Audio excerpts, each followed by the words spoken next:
Depuis 2 décennies, il était le phare de l'opposition zimbabwéenne. Voici l'une des dernières apparitions publiques de Morgan Tsvangirai. C'était le 21 novembre 2017 à Harare, le jour où les 37 ans de règne de Robert Mugabe ont pris fin. Le rejet de Robert Mugabe n'a pas débuté aujourd'hui, il a commencé il y a bien longtemps.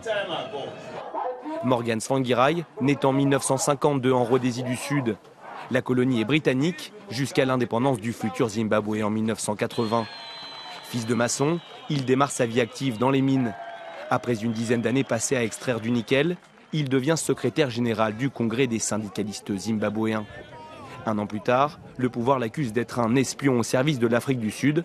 C'est son premier emprisonnement, d'autres suivront. Les années passent et Morgan Tsvangirai prend de plus en plus de poids politique. Son premier fait d'armes a lieu en 1998. Le gouvernement veut alors augmenter les impôts pour verser des indemnités de retraite aux vétérans de la guerre d'indépendance. C'en est trop pour lui, il décide de coordonner une série de grèves à travers tout le pays. En 1999, il fonde son propre parti politique, le Mouvement pour le changement démocratique. Dès ses débuts, il suscite l'engouement chez les Zimbabwéens. Sont séduits les jeunes et les chômeurs, mais aussi les fermiers blancs et les grands industriels du pays. Fort de ses soutiens, Morgan Tsvangirai se lance 3 ans plus tard dans la course à la présidence.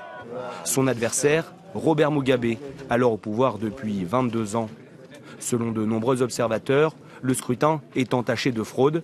Le chef de l'État garde son poste. En 2007, il est passé à tabac pour avoir organisé un rassemblement anti-gouvernemental interdit.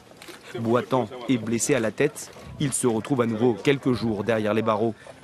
Sa première grande victoire politique, il l'obtient en 2008 pour sa 2e candidature à l'élection présidentielle.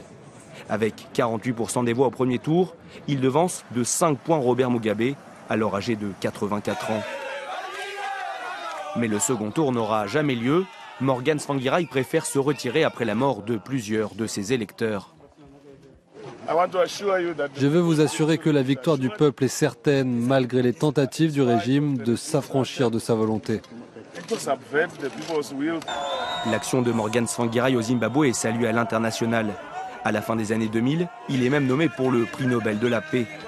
Morgan Tsvangirai aura occupé la scène politique jusqu'à son départ pour l'Afrique du Sud, où il était hospitalisé pour un cancer du côlon. Il était père